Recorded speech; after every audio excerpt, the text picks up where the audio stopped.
What's good, y'all? Welcome back to a brand new video. Y'all, hey, keep it a buck. Since basically regular season's dang near over, live videos have to be up on here now. We have to be getting intense playoffs. So, hey, won't lie, my team's not in it. So, going Grizzlies all the way. Hey, you know what I mean? Grizzlies is winning the championship, baby. Have all my faith. I know, dang, they don't got Steven Adams. But it's okay. It's okay, though. We chilling, though. I think we're still gonna win, though. So I believe in Grizzlies. Yeah, y'all let me know. But hey, we got this video right here, real interesting one. I want to get right into this. So hey, let's go. My fault, y'all, for not being consistent. But hey, I'm about to be a lot more consistent. Also go check out the Patreon and go check out all my other channels too. If I'm not active on here, I'm active on my other channels, or I'm active on my Patreon, y'all. So hey, let's get right into it, though. Let's do this. We are now in the final stretch of the 2023 NBA season. Yes, and after nearly 6 months of games, head-to-head matchups, and some of the best performances we've ever seen, we still don't have a definitive MVP. Usually by this point in the season, there's a general consensus as to who the most valuable player is. I don't know. But not this year. Because this season, we are watching the greatest, deepest, and weirdest MVP race we've ever seen. Who y'all giving it to? Today's video is brought to you. Hey, you already know we skipped this because we ain't getting paid by SeatGeek. But hey, who y'all got? For the In 2021, the MVP race came down to Nikola Jokic, Joel Embiid, and Giannis Antetokounmpo. In 2022, the MVP race narrowed down to Jokic, Embiid, and Giannis. And this season, 3 players have distanced themselves from the rest of the league, and those players are, once again, Jokic, Embiid, and Giannis. We are now 3 seasons into this battle of big men supremacy, and the gap between the 3 of them has only got— Hold the hell? Hold up.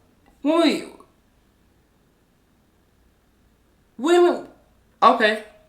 Well, I don't know when this happened, but okay. Seasons into this battle of big men supremacy, and the gap between the 3 of them has only gotten smaller, to the point to where we have no idea who should win the coveted award. But it's easy to lose sight of the magnitude of what these guys are doing night to night. Embiid looks like a Shaq-Hakeem hybrid right now, and the league has absolutely no answer for it. 30 and 15 is just another day in the office for Giannis, and Jokic continues to make the NBA look like a side hobby. NBA fans I wanted y'all to win it, though. So to demonstrate just how dominant these 3 big men are, here's a list of every single big man in NBA history who finished a season with a PER of 30 or more. 30? I don't think, like, 30 crazy. I know I should have downloaded it, bro. Something like, you know what's crazy? Something literally told me, I was like, bro, Chris, don't watch it on YouTube, just go and download it. And you know what? I didn't listen to my my intuition. But you know what, y'all? It's okay. This just goes to show to always go with your first choice at all times. You see, because you wouldn't have to run into things like this.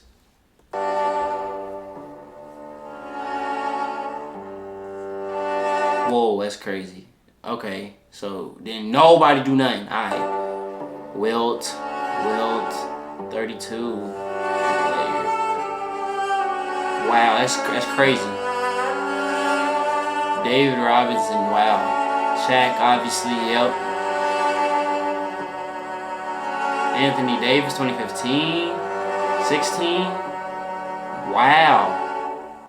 And that's it. A mark that's only been accomplished in 18 seasons by big men. And half of those seasons belong to Giannis, Embiid, and Jokic. That's crazy. In fact, Giannis is the first player in modern NBA history to average at least 31 points, 11 rebounds, and 5 assists per game. Embiid is the first player in modern history to average at least 33, 10, and 4 a game. And Jokic is the only player in modern NBA history to average at least 25 points, 12 rebounds, and 10 assists. We are witnessing 3 historic— Hey, now I want to hold you. You got that triple-double joint, though. Like, 25, 12, and what was the other one? 10? Come on now. I ain't ready significant seasons Might right have to now. give it to... Well, actually, despite the MVP conversation narrowing down to just these three, we're seeing statistical explosions around the league from players who aren't even getting a mention for the coveted award. To put into perspective just how well you have to be playing this season to really have a chance at the MVP, Jason Tatum is averaging 30 points, 9 rebounds, and 5 assists a game, and he's fallen out of the MVP discussion. That's crazy. 30, 9, and 5 a game. A stat line so good that LeBron James has never accomplished it. Neither did Michael Jordan, or Kobe, or Durant, or Bird, or Kawhi. In fact, Jason Tatum is the first and only wing in NBA history to achieve this stat line. That's hard now. He has no shot at winning the MVP, despite his team having the second best record in the league. But at least... But Giannis and them, they're number 1, right? See, I won't cap. People love to throw me into what did they team do though. Like, if you, oh no, bro. If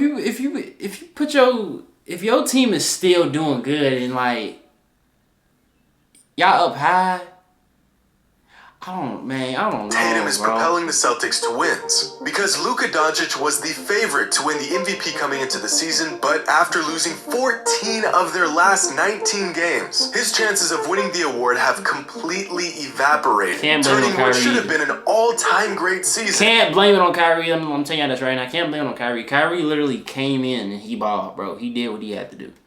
Into an utter disaster. Luka is averaging 33 points, 9 rebounds, and 8 assists a game right now. A stat line that has never been accomplished in the history of the NBA. I was ready to talk my stuff. And assists, Luka has generated 47% of the Dallas Mavericks' points this season, which makes him easily the most potent offensive weapon in the NBA. A wide gap on even the league's best players. So, in terms of value, Luka's is off the charts, but still not nearly enough to earn him the title as the league's most valuable player. In 2017, the regular season race for the MVP was a close one. Looking back, some people even referred to it as one of the greatest MVP races in NBA history. The 4 players that rose above the rest of the league that season were Westbrook, Harden, Kawhi, and LeBron. In terms of game-to-game impact... What happened in 2017? Was this whenever Harden... Hold up. Okay, yeah. Russell with the triples. I know that. I think this was the year whenever Harden, like... He could have really went for 80 or something that season. That one game, right? If this is... hold up. Let's see.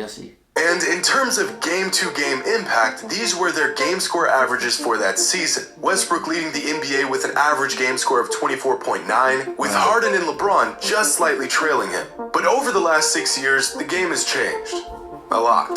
Because here are the game score leaders from this season. 5 players, all topping Westbrook's MVP season. The standard for what we expect from the league's most valuable player has never been higher than it is today. So with the MVP coming down to the wire, how will voters decide who will win the award? Well, on Basketball Reference, there's a page called NBA MVP Award Tracker, which uses a model based on previous voting results to try and predict who will win the MVP in the current season.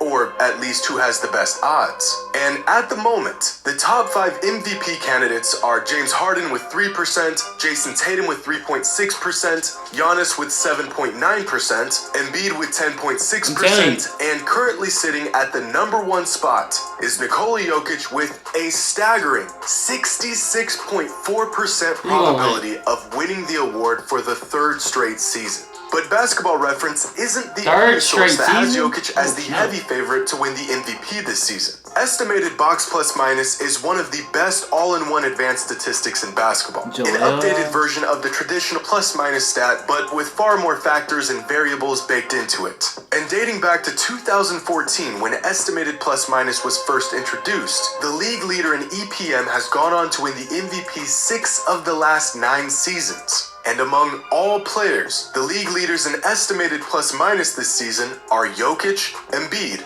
Lillard, Butler, and Durant. Once again, Jokic having a slight edge over Embiid and a considerable lead above Giannis. But possibly the most revealing metric of all comes from 538 and their Raptor War stat. Introduced to the world in 2019, this predictive model is about as convoluted and elaborate as one can possibly get. I mean, at this point, we're about one step away from a course in advanced mathematics. But to find the purpose of this statistic, look no further than its name. Robust algorithm using player tracking and on-off ratings with wins above replacement. Or a very fancy way of saying we used every metric under the sun to reveal how valuable a player is relative to everyone else. Okay. It's complicated, but it's good. And in terms of Raptor War, here are the top 100 most valuable players in the league. Towards the bottom, you have players like Jose Alvarado, TJ McConnell, and Tyrese Maxey with Raptor Wars around 3. Climb up the charts, and the first player to crack the top 50 is Lou Dort, followed by Austin Reeves and Zach LaVine, all around a score of about 5. Keep climbing, and you'll find the best players in the entire league.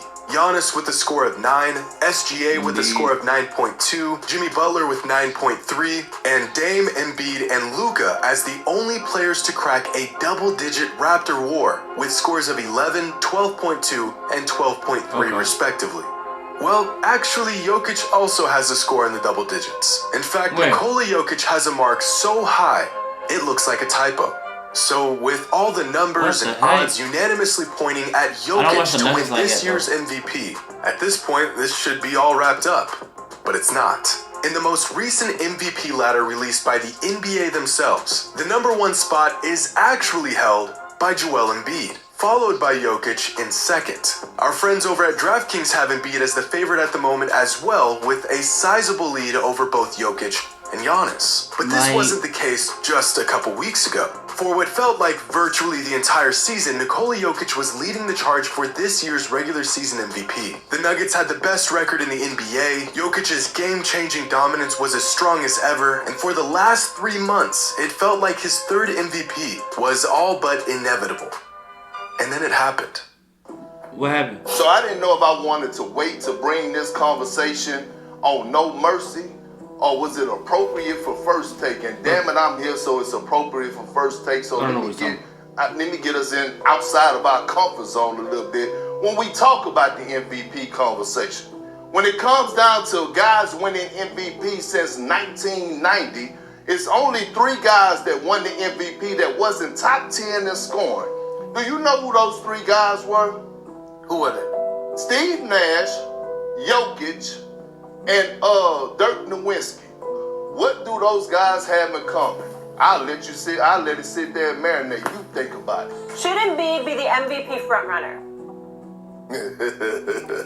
I see where he's coming. Giving me this stuff about triple-double. I don't want to hear that. Early in the season, about 30 games, 25 to 30 games into the season, he was actually around 9.5, 9.8. And then all of a sudden, he started searching for them assists to get it up above 10. So don't come giving me nothing about a triple-double. And don't come up here telling me about, Perkins. My God. See? Are you sitting here That's what people don't like Perkins. Nikola Jokic is having his numbers padded?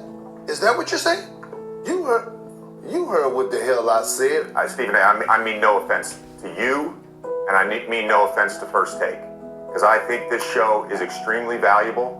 It is an honor to be on this desk every day. It really is. But what we've just witnessed is the problem with this show, where we create narratives that do not exist in reality. The implication, what you are implying, that the white voters that vote on NBA are racist. You just said that. Bro, Perkins don't give a Yes, bro, look at Perkins' face, bro. Okay, but see, I won't cap, but that you will throw it in the conversation to be like, oh, he's white though. He's white though. Like, I ain't about to shoot, but hey, take it how you want to take it, man. NBA are racist. that are they favor white people. You just said that. Yes, you did. Yes, you did. Yes, you did. That is exactly what you implied, Kendrick Perkins. That's exactly what you implied. Secondly, hold on. I did not call. I stated the facts. And you're not about to sit up. We all know what you implied the other day. We all know what you implied just now. Hold on. I stated the time. It's the facts. It's the facts.